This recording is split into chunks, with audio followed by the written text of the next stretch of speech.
politician ever do a nice gesture. I don't even know the mayor's name, I ain't never seen her one time ever. Tell me how she gonna help the city. What I'm supposed to do, write letters?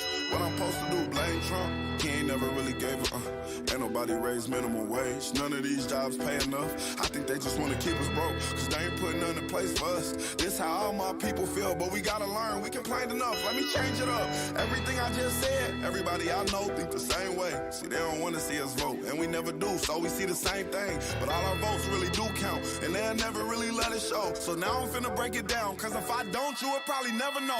First thing first, you know back in middle school when they taught us, it was 3 branches of the government. We forgot it when we got older. It's the judicial, the legislative, and executive. But all we know is the executive. That's the mayor, or the governor, and the president. Now none of them 3 people make no laws, they just be checking them. The laws come to their desk and all they do is say no or yes to it. So when the news station tried to tell us that Barack Obama couldn't put us on, we was all salty at Obama when it was the Congress members all along. We gotta focus on the legislative branch, yeah, they the ones that make the laws. Yeah, they the ones write how much food stamp money you get on the card. But when people that wanted to help us wanted the job, I know they probably lost.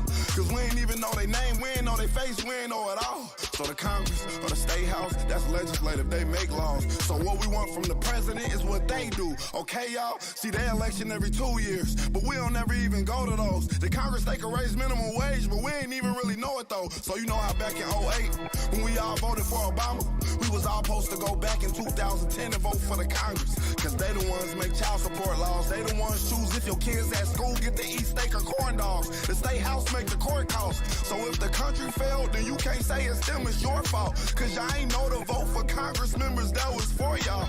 And they don't gotta leave after 4 years, and we just let them sit. See, they don't wanna tell you this, they want you to focus on the president. Now the 3rd branch is the judicial, that's judges. They the reason why John Crawford and Trayvon ain't had justice. So when Meek Mill got locked up just for popping willies, we blame the judge and not the city when they let her get voted in, cause they ain't know who to vote against. Imagine life on the other side. Roads better, schools better, everybody get their license back, grocery store food better, custody of your kids back, homeless people get new shelters. If we gon' fix the U.S., we gotta start with them 2 letters, me and you. Somebody told us that the government wanna keep us broke, but the only reason why those people in the government is cause we ain't vote. And I ain't talking about the president, I'm talking about the ones we ain't know. See, they was gonna try to keep it low, but it's gonna hurt them when they see the pros. Every time you stay home, someone is making a decision about you, making decisions about the air you breathe, the water you drink, the food your kids eat, and how much money you bring home every 2 weeks. So every time you sit out an election, every time you don't show up because you think it doesn't matter, someone else is happy that you didn't show up, so they can make that decision for you. Vote. Enough electoral votes, more than 270, more than enough to become the 44th President of the United States. He will be the first African-American President of the United States. I've been broke all my life, but I kept hope all them nights. You see business in my city? Yeah, they closed all them twice. I was just riding down Salem, all them damn potholes, I can't drive. I know y'all can fix it faster, but I know y'all won't try. Don't nobody care about us. And that's why I don't vote. Voted for Obama back in 2012. I remember that's when I had hope. He was saying, yes, we can. And everybody got less food stamps. And when I turned 21, I was still broke. I'd never vote again. I don't think I ever had a president make my life better.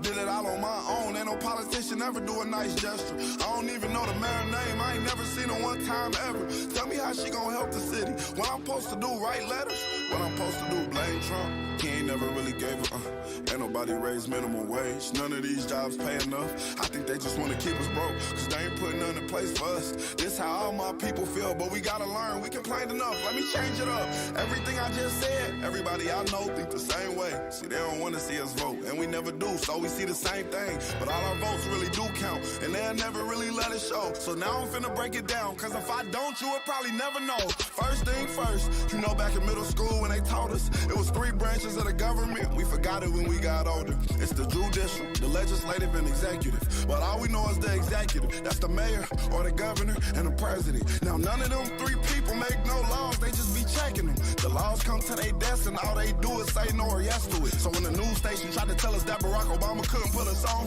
we was all salty at Obama when it was the Congress members all along. We gotta focus on the legislative branch, yeah, they the ones that make the laws. Yeah, they the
This episode of the Cab Grand Rising Show is brought to you by Autochthonous Assembly, where the real work gets done.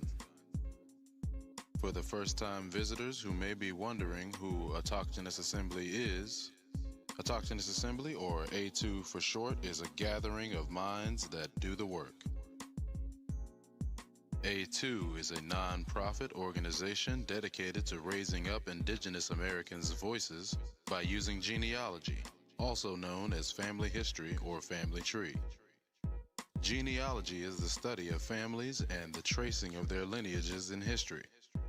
Genealogists use oral interviews, historical records, genetic analysis, and other records to obtain information about a family and to demonstrate kinship and pedigrees of its members.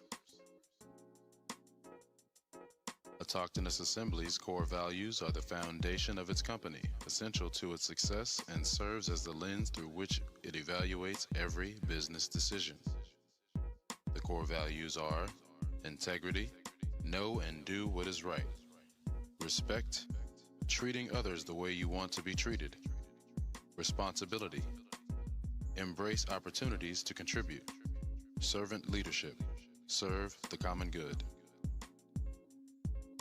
Along with a key emphasis on genealogy, A2 is also committed to providing our communities with information and access to available grants and funding through the Department of Housing and Urban Development, the United States Department of Agriculture, the Farm Service Agency, and other departments and agencies that offer programs to help them become self-sufficient. Building on a strong community reputation, Autochthonous Assembly continues to strengthen the growth of the relationship and development of our communities. Peace and Grand Rising.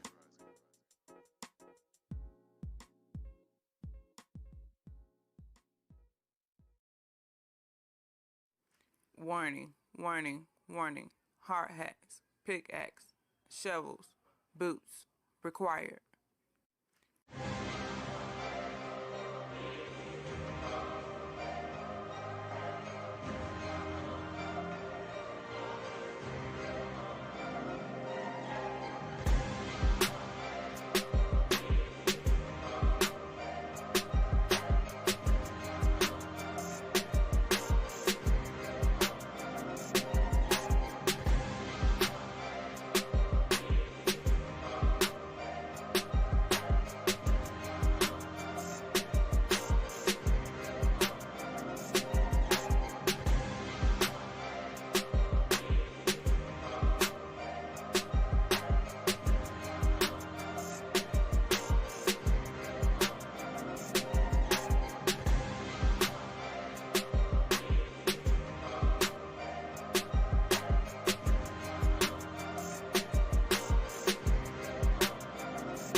Grand Rising, everyone. Grand Rising. Peace, peace, peace. How's everyone's doing this rising? How's the panel? Grand Rising, everyone. How you doing? Let him ask again. Grand Rising, everybody. Can't complain. I think all the A2 went to sleep on whoever was in the room. Lord have mercy. I apologize, y'all. Anybody that was on that call last night, I was MIA. Yeah. Listen, Brother James was talking. I was like, because we were both talking to Ms. Pamela and Ms. Parker, and I was like, I'm gonna let Brother James do what he do, and I'm gonna sit there and watch TV real quick while the call is going. I blinked, and it was 3:30 in the morning. So I apologize to anybody that was expecting to hear from me. Yeah, same here. Because I remember I was talking, then I had another meeting, but I stayed in the room, got on the other device on the other, then somebody called. I finished them two, sat back down in front of the computer, and I remember waking up there. Well, Gabrielle just got real quiet. 3 hours. Yeah, I was slumped. I told them, look, I was dreaming. There was conversations happening in my dreams. I don't know if it was actual conversations or dreaming conversations, but it was happening. I'm dreaming. Just slump. Yeah, you gonna be the leading cast member for Slumdog Millionaire. Man. Stay sleeping at the computer. I'm gonna make me a footstool to put in front of this computer desk. I'm serious. I'm gonna get me a recliner chair or something that is attached to the desk that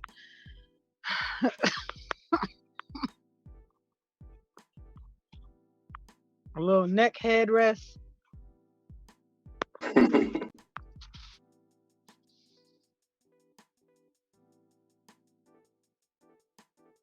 Yeah, shout out to everybody that was chilling with us yesterday. Oh yeah. Yeah, that was a great conversation. I look forward to more of those.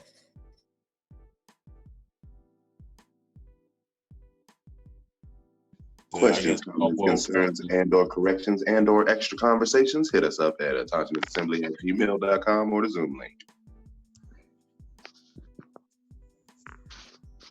That number works. The link too. The reset button at the same time. Night, what that button do? Man.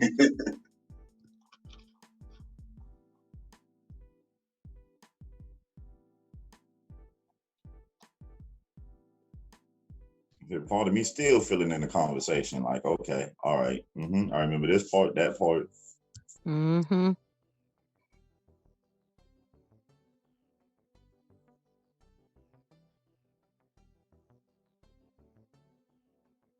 But all in all, yesterday was a good day. I'd like to thank Brother James again for the invite to the national COVID meeting yesterday. Got to hear a whole lot of interesting things and see where we as a community can get ahead of a lot of this stuff that's going on. Yeah, just by having our affairs in order, you know. A perfect example, they were talking about yesterday in the national COVID meeting about how you had the truck drivers that's still out there driving, but the problem is a lot of the state rest stops are shut down. And the ones that are opened up, the concession stands and food and stuff isn't open there. So they're talking about doing something to change the zoning to allow food trucks and food services to set up at these state rest stops now. And I say that to say this. Imagine the brothers and sisters that's in these fields already that now can get a jump. So when this happened, they already had a businesses and stuff in affairs so they can benefit from it. Right. Yeah. Yeah. Yeah, and again, there was over I want to say over 400 people when I got in the meeting, and the state representatives and local area leaders and stuff. So when people be like, people don't care, you be surprised behind the scene that there's a lot of people that's actually putting in work so people can become self-sufficient, putting in work so people can rebuild their communities. And again, if you never take the time to attend these meetings. A lot of them are local. The majority of them, you can go online. You never know. So you'd be mad at a boogeyman that never existed.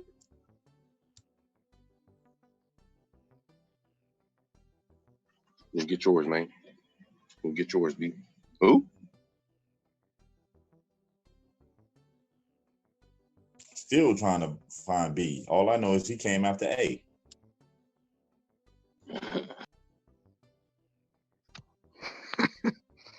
Follow it with a C.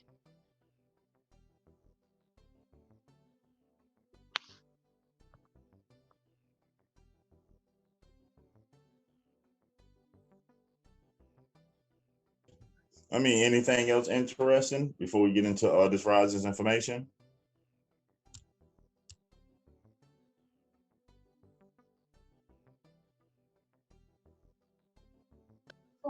I know I'm about to do a Chromebook session, but I'm listening. I'm ready.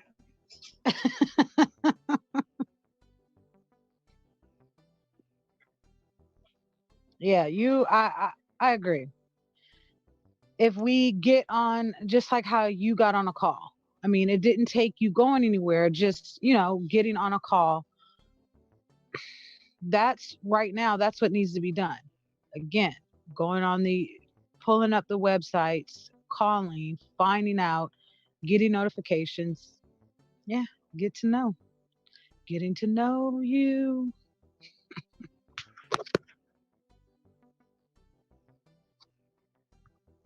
Posting this link real quick.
All right, got the link in the chat.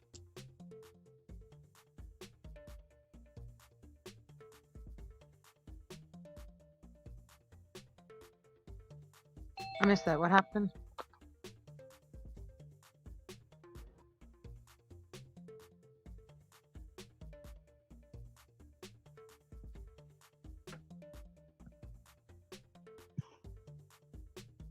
I was just saying I got the link in the chat and I'm posting it on the website right now. Okay. I'm pulling it up now.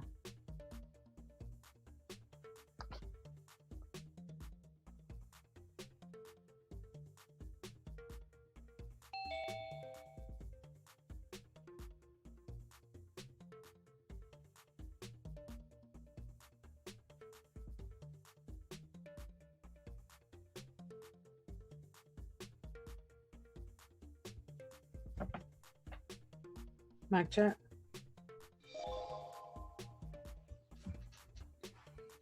One, two. All right.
Okay, I got the link up.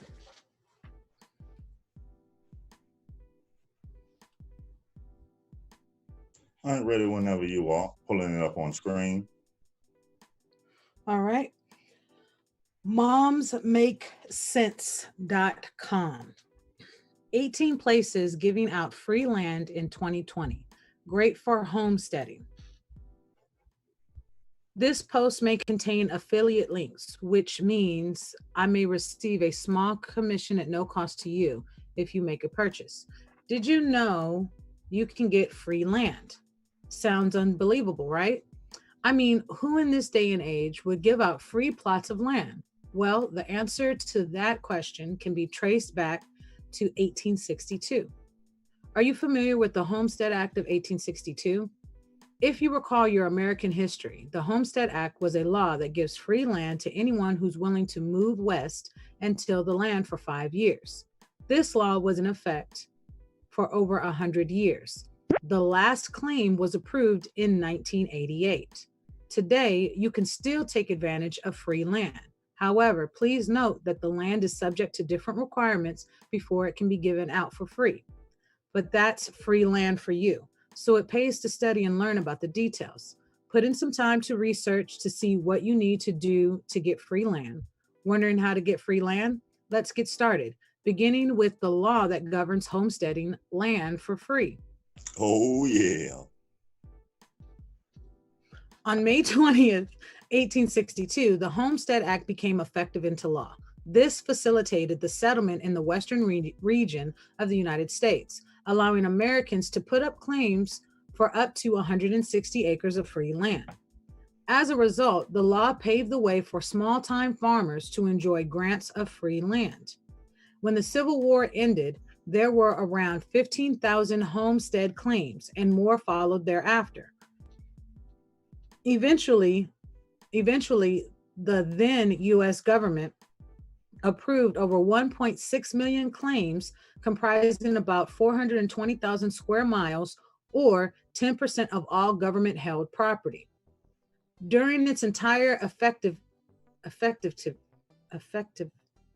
on, I got pop-ups coming up. What's that word? Effectivity. Okay.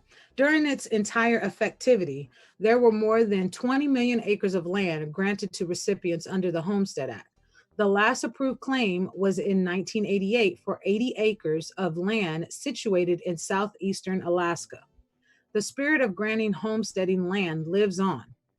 Want tips on how to live cheaply? Hot link. Perhaps you might want to consider moving out of the city.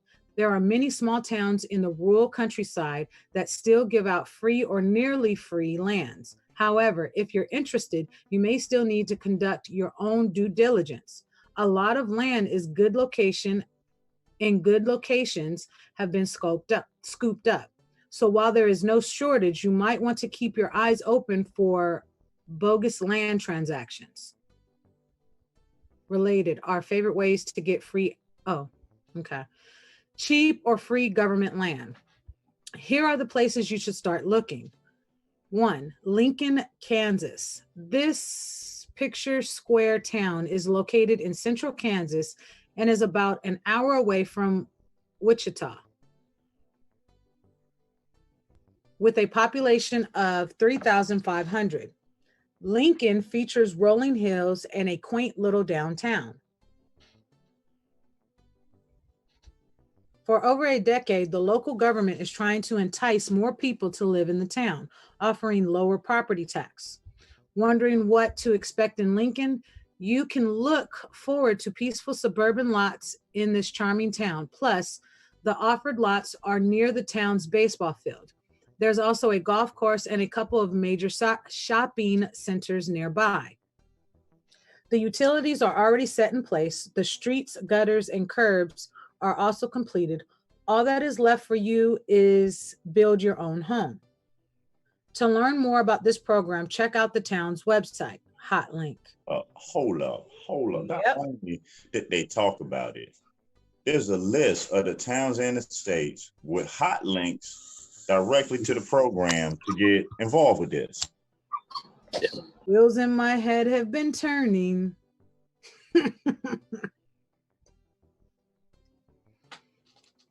I just had a thought and an idea. You know what? Okay. Number 2, Marquette, Kansas. This small town is another gem in Kansas. It's a peaceful place that lies in the heart of America. If you're looking for a wonderful neighborhood to raise a family, you'll love Marquette. The peace and order situation in the area is excellent. Plus, it has a great school system. Marquette also has beautiful rolling fields and open views of the sunset. In addition, this quaint, quiet town features a new suburban style development. It's definitely an appealing family-friendly prospect. Interested in applying for free homestead land in Marquette? Here's the deal. You need to start building your home within 180 days from getting the land and complete it within a year. There are also residential design standards and occupancy requirements to comply. To learn more about this, visit the town's website. Hot link. Another one? What? Okay, hold on. I just need to get through this. Okay, so when we're done with all this, okay. You know what? Okay. Yeah, we can come back and hit the links today. We have time. Yeah, that's no I problem. wouldn't need. Oh, we sharing hot links? Okay, that's fine. Miss Gabby, I tell you what, I'm gonna give you a reprieve. Go ahead and jump through some windows real quick. I'll do the next couple. Number 3. I got it. Go ahead and do your thing. Mankato, Kansas. Mankato is a city with a small town feel. It lies in Jewell County, Kansas, and has a population of only 900. But that's great. But what's great about this little city is that everything's near. You're closer to school and hospital, restaurants, and shopping center too. Are you looking to move into this pleasant city? There are certain requirements you need to comply to get land for free. You need to start constructing your home within 6 months from getting the lot. You have 2 years to complete the construction, counted from the acquisition of the land. In addition, the size of your home shouldn't be less than 1,200 square feet. This excludes the basement or garage if there are any. Hold on, Pop. They said less? It shouldn't be no less? Should not be less than 1,200 square feet. And that's it. Okay, and including the basement and the garage.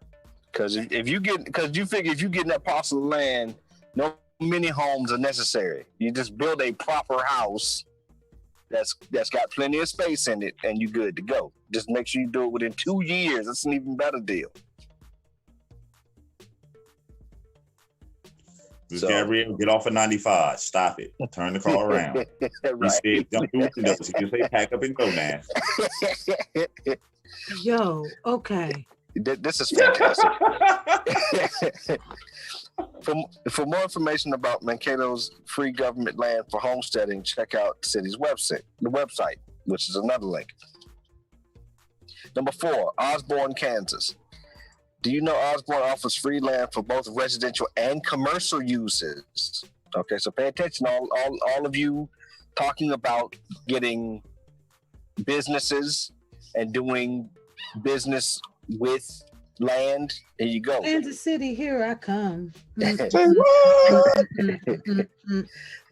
Plus, it also puts up low interest loans and other business incentives. This is to entice people to bring commerce into the city and increase its economic activity. However, to get a hold of the land, the city of Osborne requires a deposit of $500. This amount will be returned to you upon completion of your new home, hence it being free in the end. You need to construct your home within 12 months of acquiring the land. In addition, you need to move in within 24 months. As for the structural requirements, your home needs to be at least 1,400 square feet. Would you like to learn more about this free land program? Check out Osborne's website. I think A2 is about to have an office in Osborne, Kansas. Right. Y'all ain't okay. So let me just add real quick. Mm-hmm. You about to be part of the Osbornes like Elijah Minimum Wood. of 1,200 square feet or modular. Meaning a prefab home or one built on the ground, but that has to be bigger than 12,000 square feet. That's comfortable. Exactly. That's the stipulation.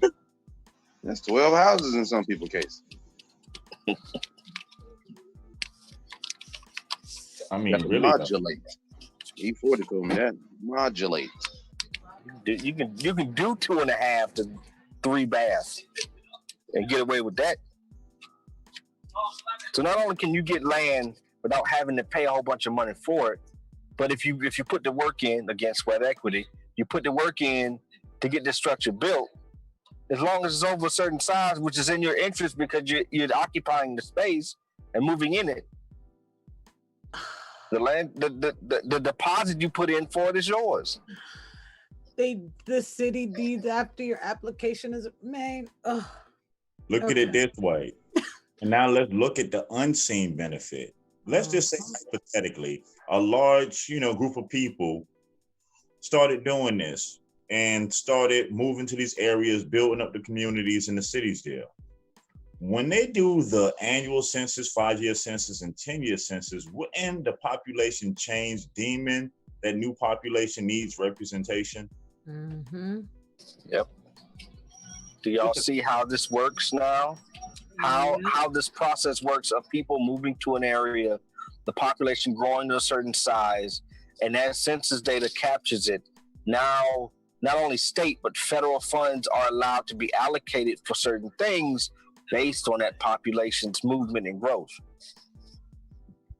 So, for instance, if we happen to be that population that was to do that, we would be first in line for these new services and benefits for that area. Mm-hmm. Got my tickets.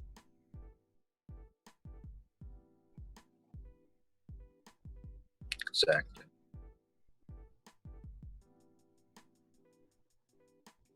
Oh, wow.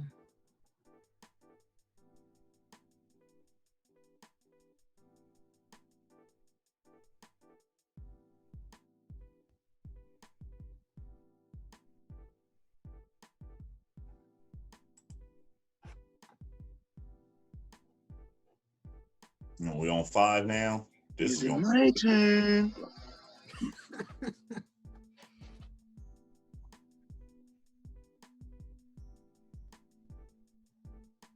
All right, go for it. Yeah, come on. Plainville, Kansas. Did I do good? Am I good? Mm-hmm. Appreciate it, y'all. I'm done. No? Did you notice? Kansas keeps on popping on this list. Number 5, Plainville, Kansas. Situated in Rooks County, the city of Plainville has a population of 2,000 and is looking to grow its community. So it's offering free land within its territory. The offered lot is 155 feet wide by 93 feet deep. To get hold of the land, you need to make a $500 deposit. And just like that, and just like the city of Osborne, Plainville will return the amount once the lot is conveyed to you. So give it back, huh? For the structural requirements of your home, Plainville doesn't allow mobile homes. All homes must have a foundation. The construction needs to be completed within 18 months from the time the ownership of the land is handed over to you. Check out Hotlink, Plainville's website, to learn more about this program. Question real quick, on sellout. An area that's like less than 2,000 people. The last I remember, wouldn't they qualify for basically everything that's in that USDA rural area where these towns sit? Yeah. I'm just trying to figure out why nobody looked in on it yet, because they would realize that they see themselves in these these qualifications. So if I use the 500 for the deposit to get the land, I could turn around and use USDA to build the house. While you waiting on that 500 to come back.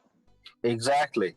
You get your money back and get federal funds to do what's in your interest anyway. And how much money did you spend for this in the end, once you're all done and moved in? Nothing. Yeah. Nothing. How much did you have to take? And they give you, hold on, they got other departments. Because basically these are areas that are building towns. Yeah, and you're actually creating jobs. You've got people landscaping. They're giving you, oh my goodness. Like you about to work with some more How do you 501s. do it? How would you do it? I'm telling you that. Okay, you know what? Better start shaking some hands or giving some poundage. COVID. Hey, I got it down pat. Hello, blase, squaze, squaze. Oh, nice to meet you. Represent da da da da da. Nice to meet you. Mm-hmm. Fist bump. Peace out. You know it. La Villa, Texas. Who want it? Who want what? Oh man, y'all are okay. Y'all on 6. My bad. I'll read it. I went so far. Oh, no, I know you're not even on the screen, so it's cool. I am. I'm on the screen. I can read it. I can read it. I'm on the screen. You just can't. You just click back. I got you. It's right there. I got it. That's not necessarily true. Okay, number 6, La Villa, Texas. Looking for free land in Texas? This sleepy town is situated in the southern part of Texas. It's offering 91 plots of land for residential development. The land is given for free. However, you need to pay the corresponding property taxes. In addition, a 5-year lien attaches to the lot. Should you sell the property within that period, you will owe the local government a certain amount, which is usually equivalent to the value of the property. To enjoy this privilege, La Villa has certain income requirements for prospective recipients. Want to know more about this program? Get in touch with the South Texas Economic Development Corporation at 956-969-3024. That's La Villa, by the way, in Spanish. La Villa, Texas. La Villa. Can I get 2 of them quesadillas? Quesadilla, yep. A quesadilla. Boy, we don't serve no armadillo here. What you talking about?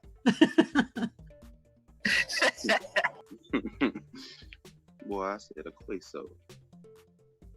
7. Flagler. Flagler. Flagler. Flagler. Oh, let me get this Colorado. Hold on. Let me do the Colorado one now. You know, that's my second home. Don't get flaglered. Whoa, come on, read it real quick. I need you to. What is this? What do you mean, read it real quick? The people have to comprehend, man. I can't be speeding through stuff. That's on my way. I need you to go to get a new to restaurant. She read the menu sentence at full speed like I've been there before. I don't know what you just said. What is that? Somebody about to get hit in the head with a marble. She got to the second sentence and all the lights went off. Oh man, all of them went off. Mm-hmm. Flagler, Colorado. How about free land in Colorado? That's all me, baby. Located east of Denver is Flagler, or Flagler. I'm gonna say Flagler. It's a beautiful town that has good schools and peaceful neighborhoods. Under its free land program, there is an allotment of 480 acres for businesses to establish their shops. Under its free land program, there is an allotment of 480 acres for businesses to establish their shops. The amount of land that you can get will depend on the number of jobs you can provide for the folks in Flagler. Read it again, please read again. The amount of land that you can get will depend on the number of jobs you can provide for the folks in Flagler. And this is free land. All you have to need do to learn is how to provide jobs. Look, right? I need to learn if it's Flagler, I need to learn how to say it right. You gotta do it right. You gotta say it right. I just need just Flagler, Colorado. Flagler. All right, Flagler. Look, you're a resident already, ain't you? You ain't even been to the DMV yet. If you want to check out its land incentive program, visit Flagler's website. Hot link. Don't act like y'all want to move nowhere. Oh, there's another Colorado. Oh, Flagler is a farming and ranching community. Oh my goodness. You a clicker of links. Meaning, so now quick creative thought. So what if someone or a community or organization was interested in flagless land for business for farming? Right. What would happen if we you were? could get free land and use the USDA for the first time farmers to get the equipment. And what? Man, you got micro loans. You got, man, get out of here. Again, make the checks out to nobody, and I'll be behind Circle K right after the show. Thank you very much. You know what? I'm gone. They just Oh my goodness. I'm gonna be behind the Wawa. How many more do we have? Well, calm down. You trying to end the show already? Again. Yes, Okay, yes. I'm not trying to end the show. I'm just saying, how many more do we have? How many are left? Can we talk about this? Click the link. A gate. Who in the hell left a gate open? Is it a gate? Okay, so I saw it. No, I don't know. You part Spanish from being over from the West Coast. What is it? Shut up. No, I'm sorry. Part Mexican. Yeah, don't do me like that. Why? You know everything else. They call me asada. Say it. Next. Agate, Colorado. Discover Colorado's beautiful plains in Agate. I'm gonna say Agate. That sounds like a rock, a form of crystals. Did you know this town is giving away parcels of its 60-acre property? Of the people who grab the opportunity to own free land, many of them use it to raise livestock and grow crops. USDA. Shout out. The lot is free. However, you will have to pay the cost. What'd you say? No, I think I was reading an advertisement or something. That Best Buy? Best Buy advertisement? The lot is free. However, you will have to pay the cost of your home's construction. I mean, wouldn't you have to do that if you went anywhere else? There's also a donation of the portion of the crops or earnings thereof to the Meadowlark Cooperative. Hold it now, my bad. If communal life is for you, then you might want to check out this program.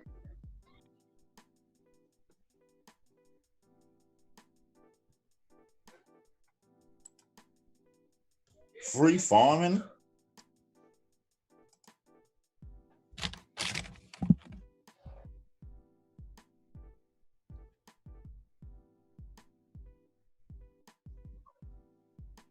Elwood. Everybody loves Elwood. Lazy nothing. Hit the lotto. My bad. Elwood, Nebraska. Who with me? Okay, my bad. I went on I got that. I know you did. You just becoming a resident of everything we read. I understand. I got you. Homesteading everywhere. Elwood, Nebraska. Peace to the chat. Yes, Meller's List. Meller's List and free seeds. Look, see. Located in the southern part of Nebraska is the small village of Elwood. If you're looking to escape to a quaint small town, you will love this one. It's got an Art Deco style courthouse and several local stores giving you a homey, old-fashioned feel. You'll need to make a $500 payment to have the deed with your name. These are requirements to your home's construction. There are requirements to your home's construction. First, it must be on a foundation. The minimum size for your home needs to be 1,400 square feet. To learn more about this program, check out Elwood's Hot Link website. Yo. Okay. My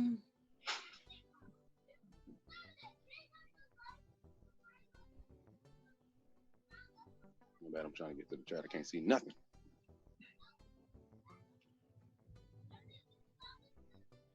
Mic check. 1 2 1 2. Peace to the chat. Loud and clear. Like Easton, Grand Rising. Copper Color Ancestor. Peace. Liz Robinson, Grand Rising. Carrie Bay. Lachey. Peace and Grand Rising. Who else we got? That's what we got right now. Peace, y'all. Grand Rising, y'all. Anybody else in the chat? Show yourself. Peace to the silent majority.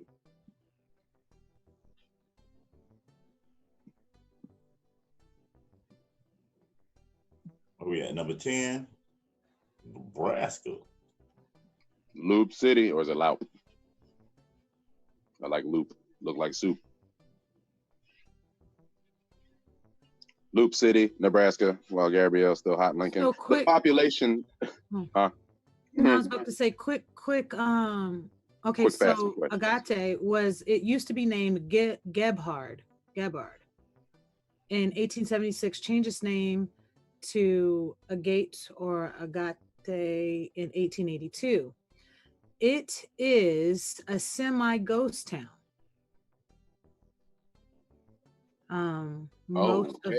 Most of the properties, you're right. Most of the properties are empty or abandoned.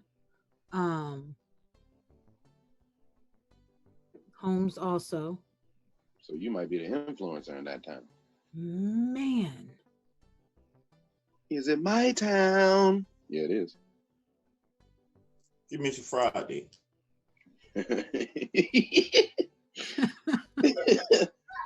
Don't you play too much, man. You be setting yourself up. You came up with the link. It's a population of 364 people. Oh no, that's too much. Now. That's a person for each day of the year almost. What's going on? Uh-huh. I'm gonna meet a new person every day. That sounds like a town for sale.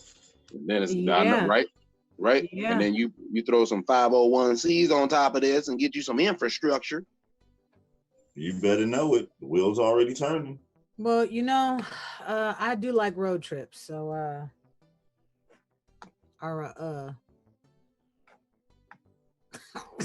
called a couple of people on the list and squeezed in today. I'm just saying, if how I talk changes, I do apologize for the inconvenience, You know I can't stop talking because that's how I talk. This is how I talk. Got to rap it, and that's how it happened. It was the best day of my life. Loop City. Loop City. Is that you, Gabrielle? Did you Oh wait, what number are we on? Number 10. City. Loop City. Oh, I was okay. Loop population. City, Nebraska. The population of Loop. Are you reading it? Oh, you can read it. Nope. The population of Loop City is aging. Oh, they're getting old, y'all. Given this predicament, the local government is trying to entice younger people to come and inhabit the city within it with its free lots. That sounds like Italy. Wondering what to expect in this community? Situated west of Omaha, Loop City, or Loup City, has a 9-hole golf course and fishing ponds. The subdivision where the offered lots are located already has the basic amenities. Already. All offered lots are free. However, you will need to make a deposit. The amount will be returned once the construction of your home is complete. All offered lots are free. However, you will need to make a refundable deposit. The amount will be returned once the construction of your home is complete. To learn more about the city's free lot program, check out Hotlink, Loop City's website.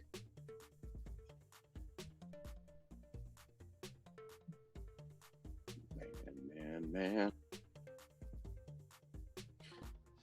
Hold on. I need to write down this idea. I got an idea question for you, Bones. When we done. Write down everything. This stuff. You need to be a stenographer. Get you one of them little typewriters that a stenographers use, where a word is key. Keep up. Hey, I'll jump in real quick. Do a couple more. All right. You got that Beatrice. Get it right. Don't tangle and twist it. Beatrice, Nebraska. I'm sure that's how the locals call it too.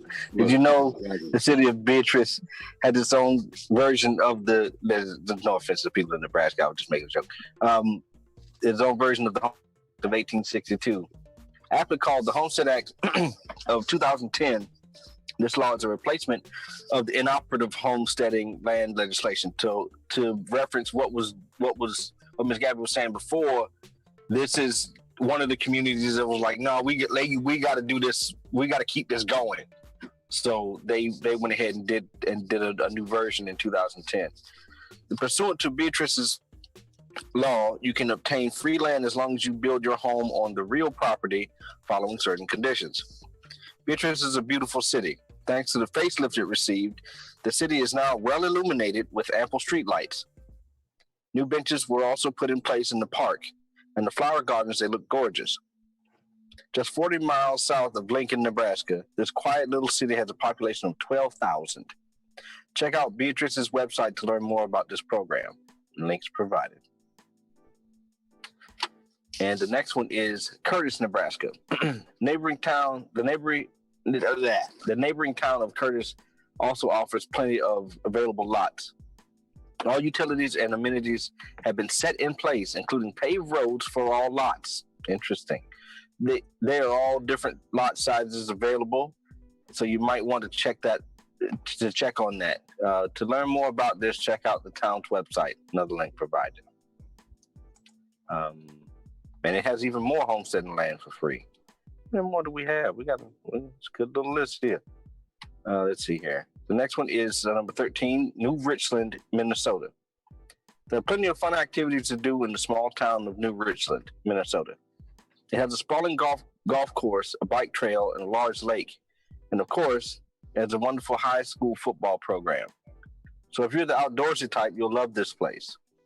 One of the conditions to grab this free lot is to build a home within 12 months from the time you receive the title to the land.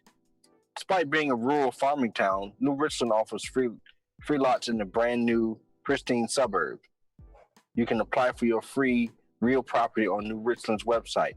And sites like this are good for people who are not quite ready to make the jump to or aren't used to the rural landscape. So if you want to still take advantage of this, but not be more remote and spread out, then that's another option. Number 14, Claremont, Minnesota.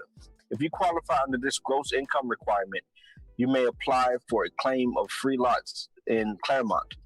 Under the Homesteading Land Program, you need to have a gross income of below $84,200 if you are a family of two or less. A family or two or less. For families of three or more, the gross income should be less than $96,830. Let's sink in for a second. Mm-hmm. Just think about that for a second. Has to be below 84,000 if you're a family of two or less, and families of three or more with an income less of 96,000.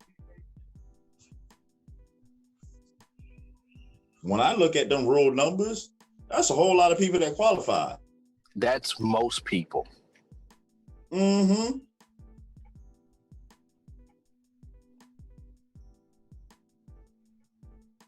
Because even if you have, let's say if you have a family of three and both parents work, in most areas, unless you're in a very large metropolitan area and both people have really good jobs, you're probably not going to make more than $96,830 a year combined. I mean, just think about what you put on your taxes for your W-2. If you file joint and you added all of that up, because you have to add that up in your tax return. Uh-huh.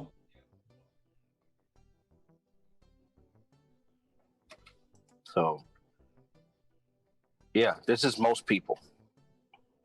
They covered all low income and low to moderate income. Oh, just had another thought. I'm writing it down.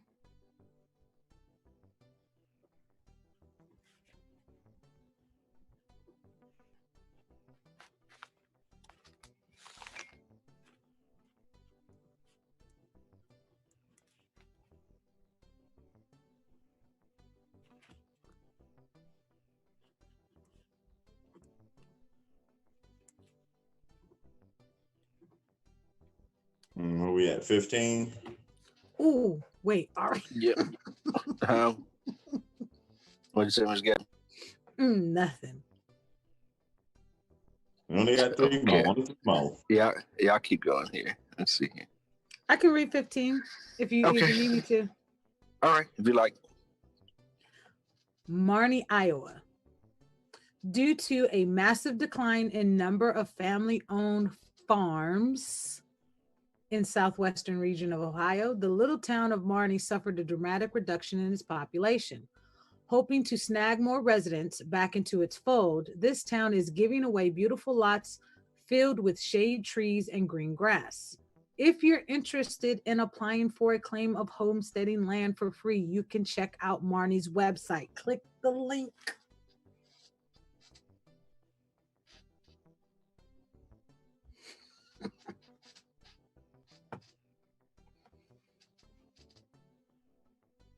Click the link.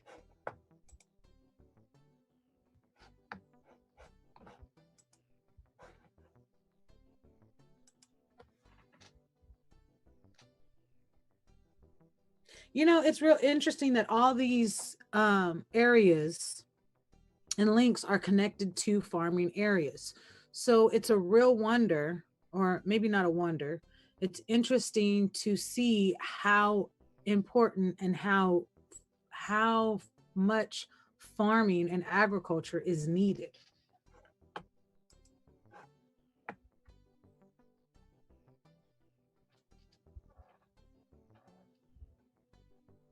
Okay, 16. Manila, Iowa. Would you want to grab the opportunity? Would you want to grab the opportunity to get free land in a community known for its low cost of living? Then check out the free land program of Manila, Iowa. Go to its website to learn more about it. Click the link. It's a good link.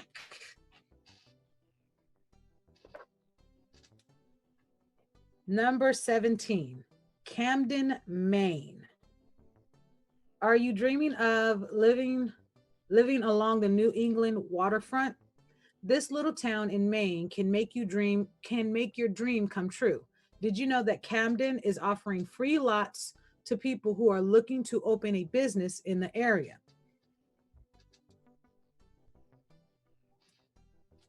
Number 18. Buffalo, New York. Who would have thought there's a homesteading land program in an urban area? Check out Buffalo's offer. Visit its website to learn more about its urban homestead program. Hot link. Click the link. I wonder how many people in that urban area know that they have a homesteading land program. Right. I have no idea.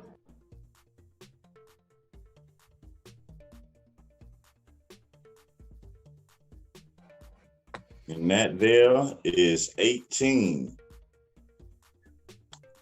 Again, 18. There's way more, but this is just a list of 18 places giving out free land in 2020 for homesteading. Great for homesteading. Meaning that if you're getting a lot of this land, because the most I seen was what, a $500 deposit, and really can't count that because you get that back. We know that you can get the home and everything built through the USDA. We know this. We know all the farming equipment and stuff that you can get through the USDA. I mean, so realistically, it just takes what? A group of people getting together, designing a plan and moving forward.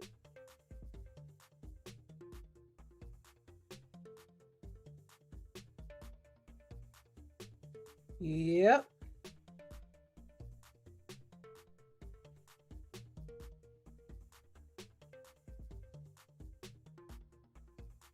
I mean, what's the thoughts of the panel on what we went over?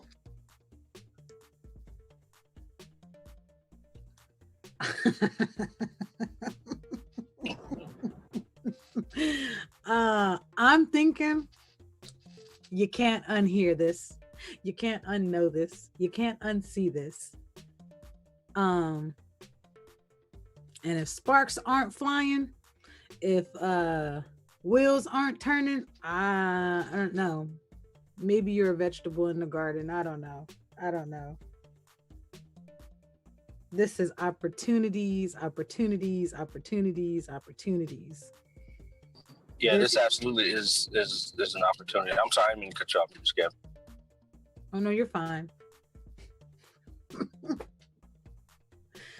This is opportunities.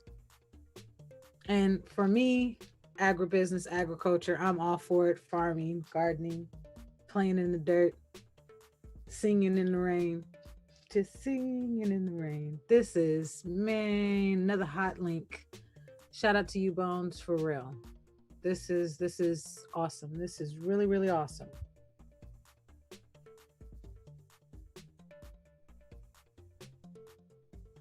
I know for You said what? No, sorry, Copper. What you were saying? That's all right. I was just saying, I know for a lot of people looking at information like this, it sounds fantastic.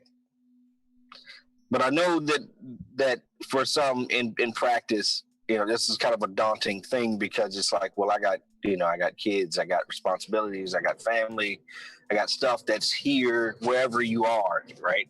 It's not something that you take lightly, the idea of moving to, probably across the country in some cases to get to these places. However,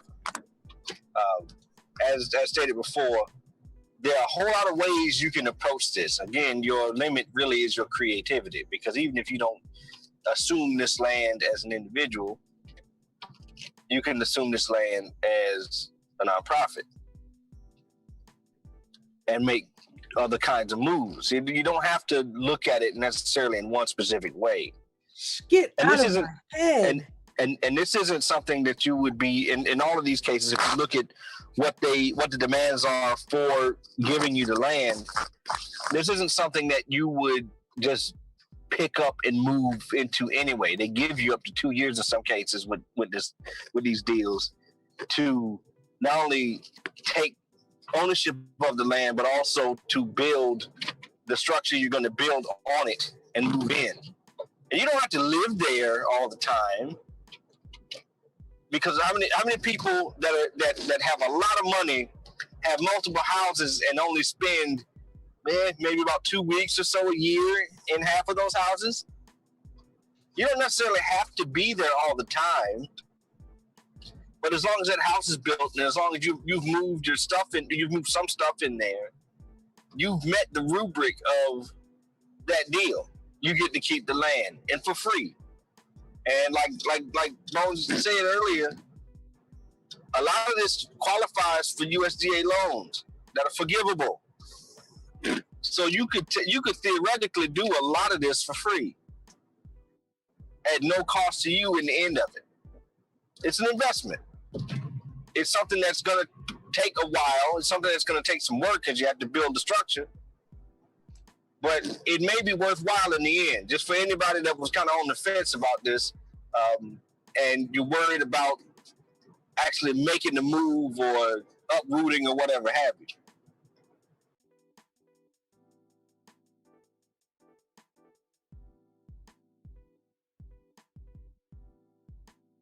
Mm-hmm.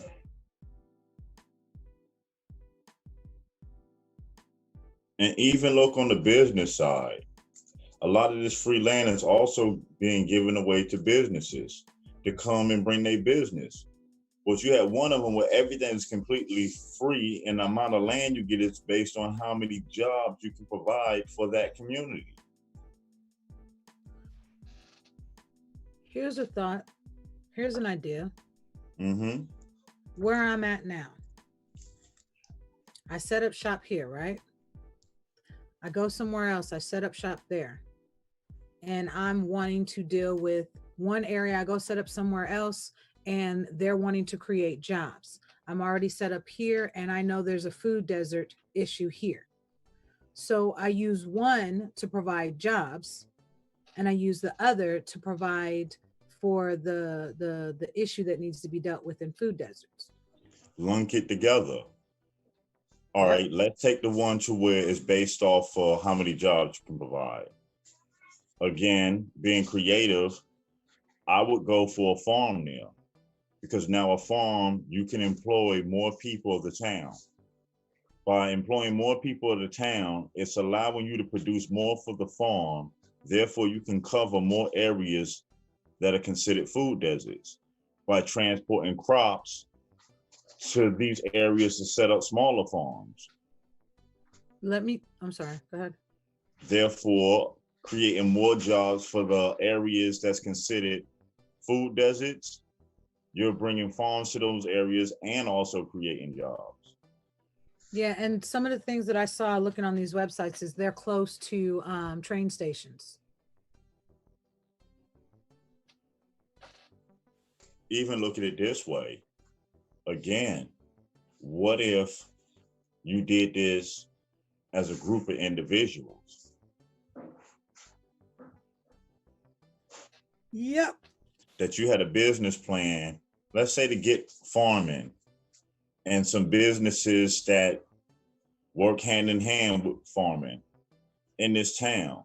And you can also in this business plan guarantee that you can hire 50% of the community that's already there, and you can bring in another 50% of employees willing to be homeowners there through the same program. What happens when you package it up? I'm serious. And you come in and we invest our sweat equity, our earned income into a town. Wouldn't that make us the largest taxpayers of that town? Demanding that we have the representation, giving us a better chance of having one of us who's like-minded to be in that seat of representation. Again, just a thought.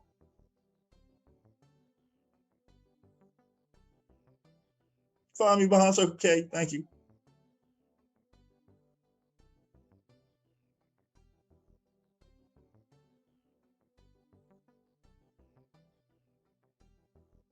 But seriously, go ahead. I'm sorry, Papa. Go ahead. No, I was just going to add that these are your chess pieces. And you ain't got to pay no money to get started with these. Combine this with, like Bo was saying, combine this thing with the other things we've been talking about. Look where you can get seeds and materials that you need to get started with that. You can get land for free if you build on it right. You can get loans and in some cases grants to even build the property, to build the facility that you're going to be working on. You got all the chess pieces. And so now you have to set them on the board and start playing. Correct. And don't we have a large amount of people listening right now and on the panel that's doing home gardening, community gardens, sweat equity, that can go in the business plan to one of these towns to be like, okay, this is what I'm doing in this small area, but by getting X amount of land in here, I can provide this service at a larger scale. You already have the blueprint and the sweat equity done already by doing it for yourself. Just got to document it and log it.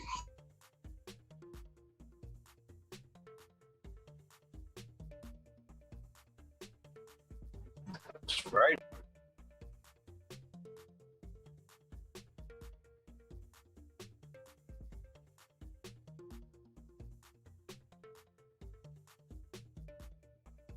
Again, creativity.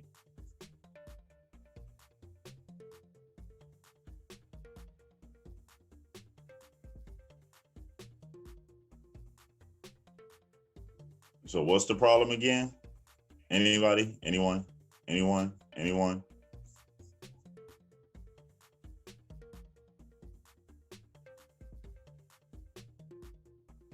No, sell out, come back from Colorado. Or you went to Nebraska. I was on mute the whole time. Probably good.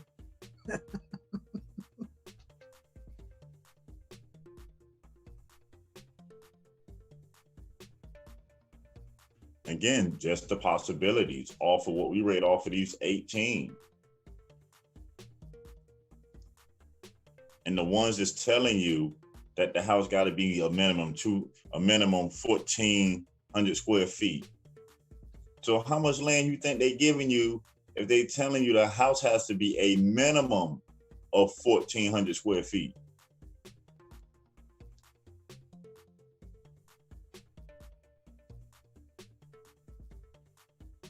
And I think that they're also nudging you into what they want you to be doing on that land as well.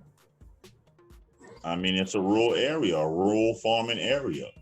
And like we said, once you tie that in with the information about the USDA, the SBA, the FSA,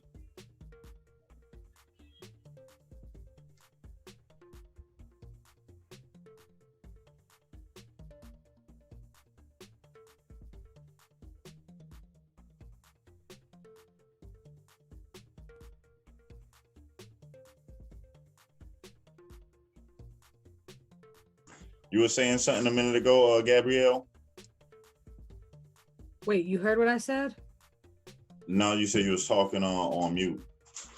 Oh, I just said, let me keep it simple.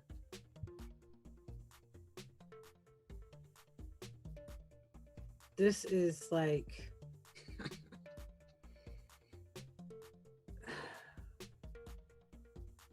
again, more hot links, more opportunities, more ways to connect ideas and programs and expand your imagination on what can be done on just so many different levels. And being that it's shown, it's there. So being that it's there, other people are looking at the same thing, looking at these same opportunities. You can't unknow this.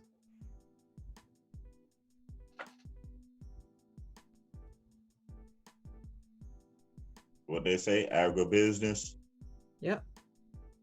And again, I am learning every day what falls under agribusiness.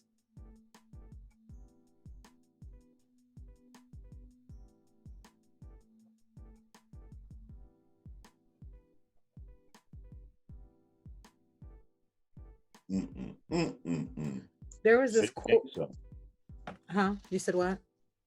No, just being funny. There was this quote that I read some months ago, and it still sticks with me. But the quote was, water companies don't make water. No, bottle companies don't make water. They make bottles. So when you really, for me, when I really thought about it, I was like, dang, that is true. Bottled companies, they don't make the water. They just make the bottles that the water contains. Now, understanding day by day all the things that are tied to agribusiness, I look at that quote or ponder on that quote a little bit differently. Instead of looking at it that, okay, the water bottle companies not just make water, where do they get the water from? And the companies that filtrate the water or sterilize the water, that's under agribusiness. But the bottled companies, they get their product from where? They get their materials from where to make those water bottles? Bingo.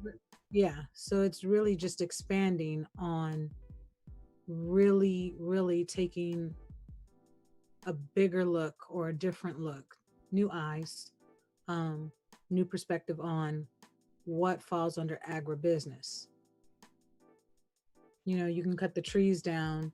I was telling you, I want to get the trees cut down in my backyard. Getting the trees cut down in my backyard, what to do with that? Because if the companies that comes and takes down the trees, those trees are going to go somewhere. You go inside the Home Depots or the Lowe's or the other supplies, the mulch, you know, really taking an understanding that mulch, that different colored mulch, that's trees. Those are it's agribusiness. agriculture and agribusiness, it ties to so many different aspects of our life. Some of the simplest things that we don't pay attention to, or that we do pay attention to, but don't realize that, this is all agribusiness. I mean, the teas that you get from the markets, that's agribusiness. The drinks that, I mean, the things that are the minerals that are taken from the ground to create these televisions, like all these materials come from somewhere. The metals, just saying.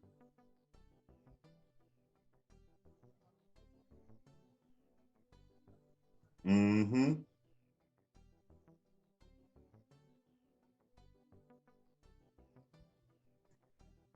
It shows that the possibilities to actually move forward and accomplish this exist.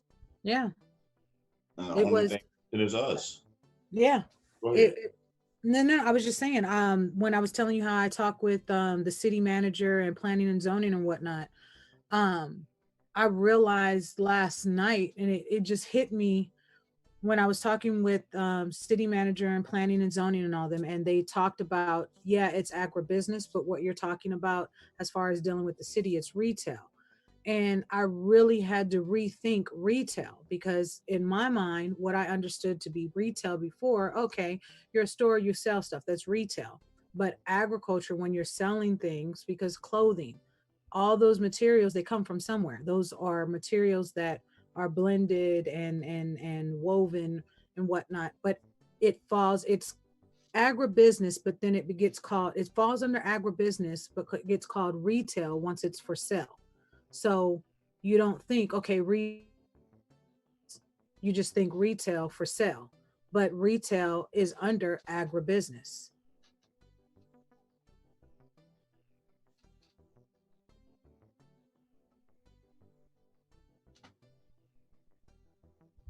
Gotta grow it first.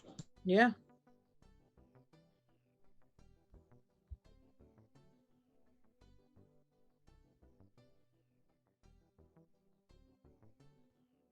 I mean, if we got nothing else to add on to it, we can go ahead. Like the relatives going about their day. That's another good one. A lot of people want to start looking into a lot of these free land acts.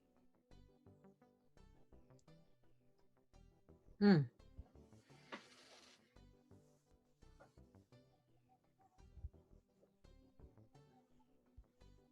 Salivations. Go Yeah, for it. tell it, Tom. Salivations. Peace to the panel, peace to the chat, peace to the silent majority. Continue on your genealogical journey. Continue doing your genealogy. Anyone telling you that it's not important and it doesn't matter, it does. It is important. Genealogy is key. Know who you are so that no one tells you who you are. Pass it along to your children, to your family, to your friends, to your neighbors, so they can know who they are, so no one can tell them who they are. Genealogy is key. Genealogy is important. Census Day was April 1st. Thank you, Bones. It is extended out until October. I can't remember the date. I do apologize. 31st. Okay, October 31st. It is extended out to October 31st. So absolutely, there is an extreme amount of time to do the decennial 10-year census. So do the census. When we do our genealogy, one of many records that we pull, and for me, one of the main records I have been able to pull you on my genealogical journey is census records. So do the census, not just because it's required by law, but because make yourself count so that you can count. Again, 70 years from now, 50 years from now, who is going to be pulling census records to find you? Do the census. In genealogy now, during our genealogy now, we pull census records to find our ancestors. Again, who is going to be pulling census records to find you? So do the census. You've got the decennial census, you've got the ACS census, and you've got the 5-year agriculture census. The decennial census is sent out to each household. So it's the households, the individuals, this is sent out to everybody. Do that census so that you can count. Doesn't have many questions on it, doesn't take long, maybe 10 minutes of your time, if that. You can do it online. The ACS census is sent by individual addresses, not the individual person, selected addresses. So if your address is one of those addresses that was chosen to receive the ACS census, fill that census out. Just like agriculture and agribusiness, that ACS census is tied to so many different aspects of our lives, from the businesses to the schools, to the programs, to the fundings, so attached to locally in your city. That's what's used to gauge on, okay, is this population getting proper representation? Again, do the census. You are a representative. You represent your community, your neighborhood, your neighbors, if your address is selected by the ACS census. Make yourself count so that you can count. The census is one of many ways we get our voice out there, one of many ways that we get actively involved. Then there's the 5-year agriculture census. The last one was done in 2017. So the next one is going to be, the next 5-year agriculture census is going to be done in 2022. We have time. Do the census, get actively involved, participate. Just saying, when you're not participating in the census, it's the same as saying you're taking food off your table. You're taking food out of your mouths. You're taking food out of your children's mouths, your family's mouths. It's the same as saying that, because again, the ACS census, the decennial census, and the agriculture census, if we don't participate, somebody else will. If we don't participate and we don't make ourselves count, somebody else will have us count, and it'll be by them filling it out for us. Whether you're employed, because if you're employed with a company, that company is filling out a census. If you live in a city, that city is filling out a census. If you live in a county, that county is filling out a census. If you live in a state, that state is filling out a census. So do the census, make yourself count so that you can count. With that being said, peace to the panel, peace to the chat, peace to the silent majority. Shout out to you, Double Cousin, for these wise words. Appreciate you.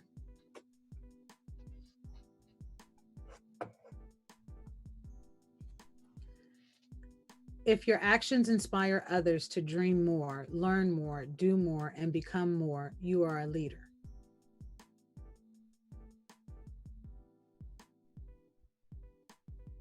Life is what happens while you are busy making plans.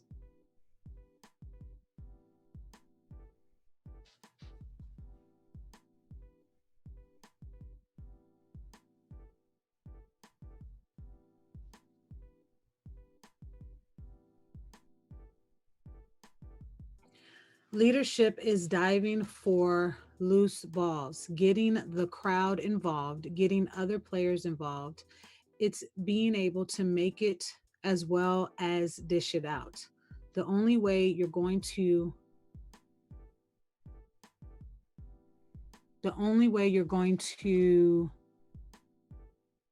do well and get respect from others.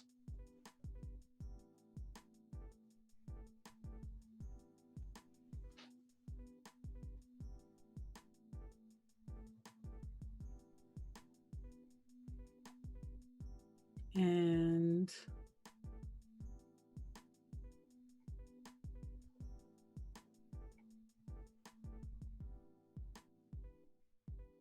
lastly,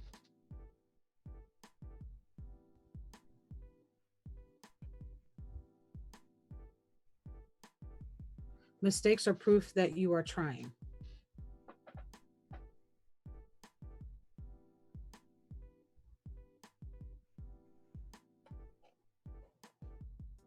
Peace to the panel, peace to the chat, peace to the silent majority. Alrighty. No sellout, you there?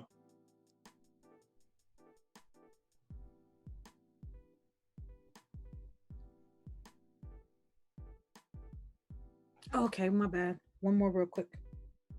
I was looking for it. I'm sorry.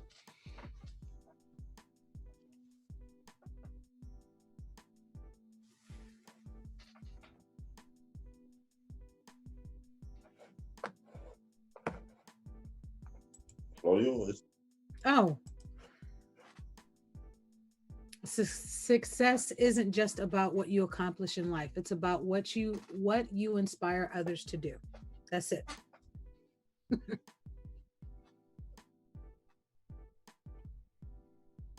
Well stated. I guess no sellouts had to step away. What you got for him, Copper Indio? All right. Well, as always, it's a pleasure to be on here to have these conversations with all of you on the panel, and for all of those tuned in, whether in the chat or taking the information silently. I appreciate all of you, and I appreciate the opportunity to speak to all of you.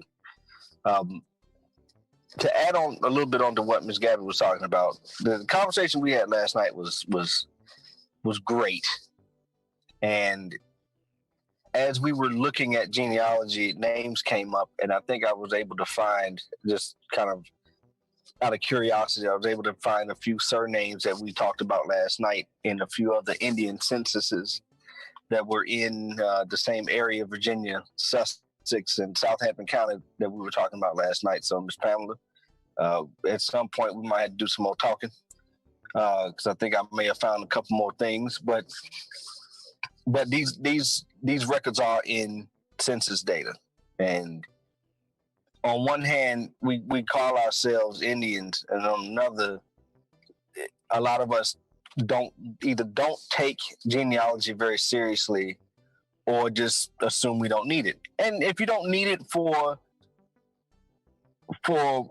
what you're looking for out of your identity, that's perfectly fine. By all means, go in peace. But the problem that we face in our people being allowing others to come in and tell us who we are is that we don't know who we are. We'll say I'm an Indian, or I'm this, or I'm that, or I'm Aborigine, or I'm indigenous, or an autochthon, or whatever have you, but where's the proof?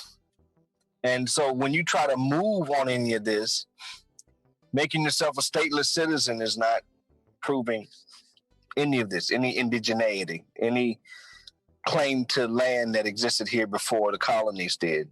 So if we want to make this case to anybody, we should be able to have the proof. And it's nobody's going to look at a skull from 5,000 years ago and say that's you. I'm sorry. It's just that you can. These are all fantastic things that we have that show us who we are, and this is great. But that's an abstract. That's no different than the Pan-African saying we was kings in Egypt 5,000 years ago. That's great, but that doesn't tie you to those people, not legally.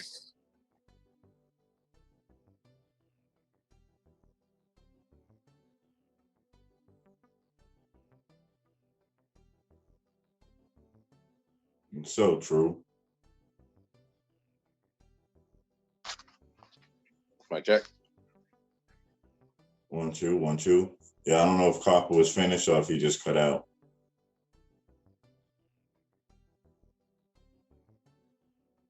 Well, good. I ain't hear what he said anyway, so that means I can go behind him with the hot mic. Questions, comments, concerns, and/or corrections, please email us at attentionassembly@gmail.com. Hit us on the Zoom link or the dial-in number. All of that works. We had like 11 people yesterday. Ain't nothing wrong with that. We'll see y'all mañana. Peace, y'all. Appreciate it, Copper. Sorry about that.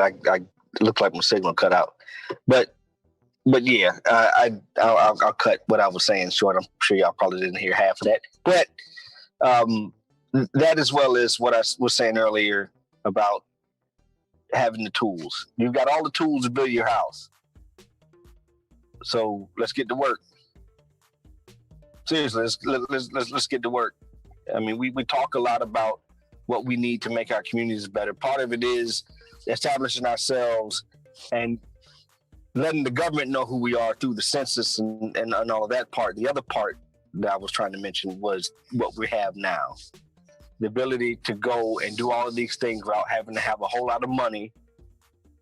Most of us can come up with $500 some kind of way.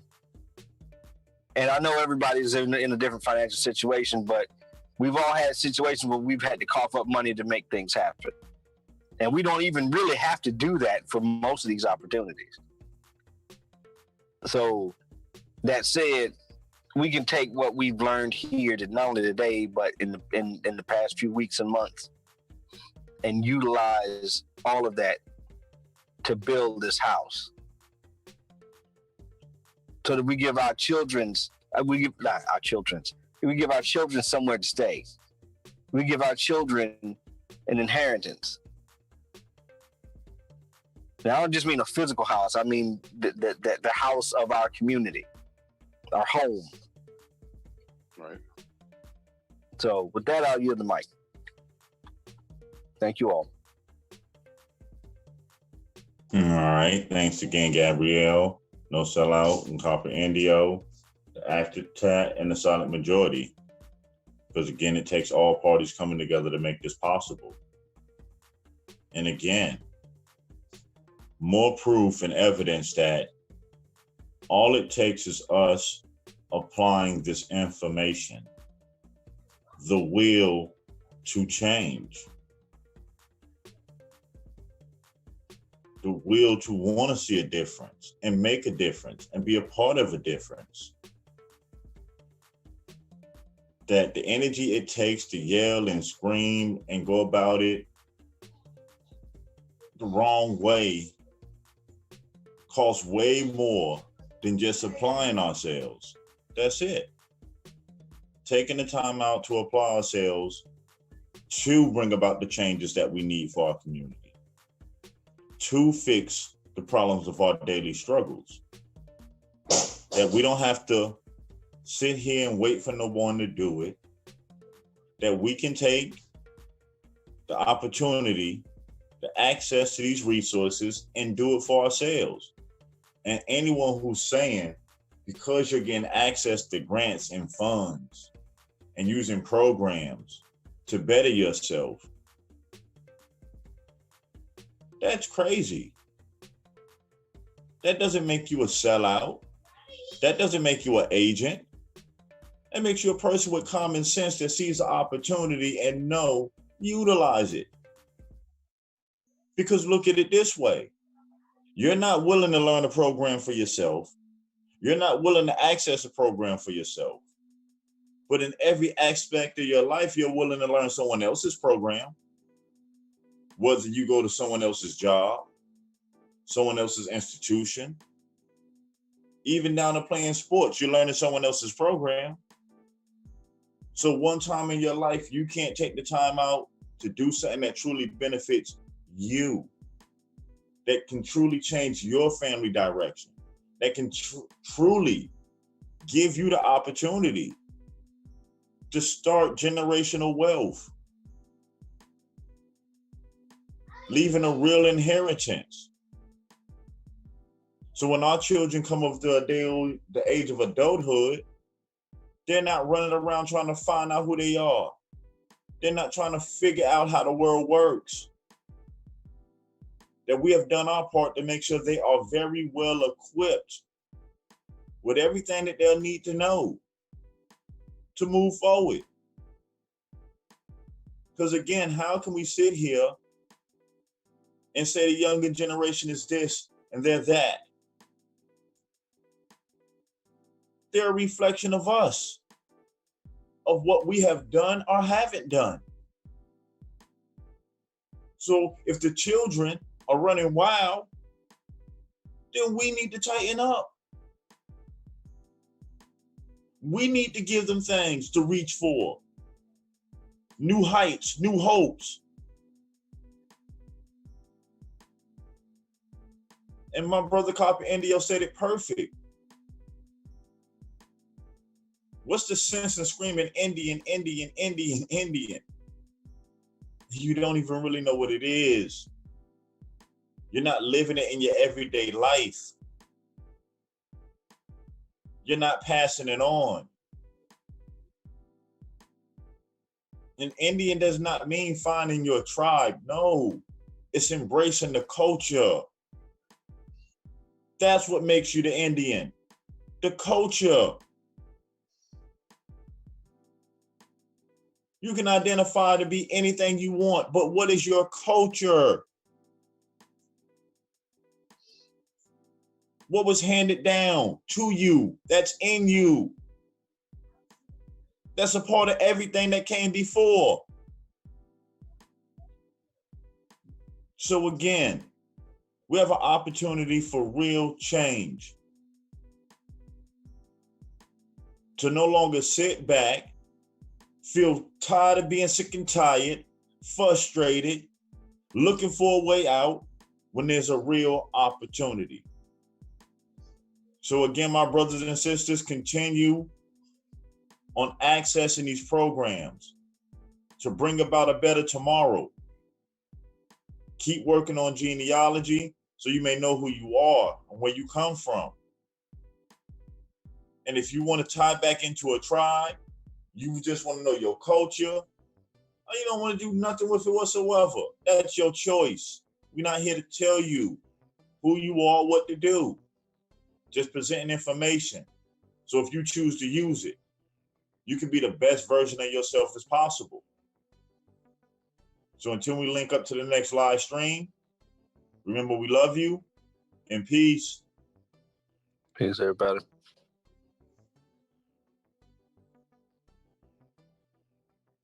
Peace, y'all.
Warning, warning, warning. Hard hats, pickaxe, shovels, boots required.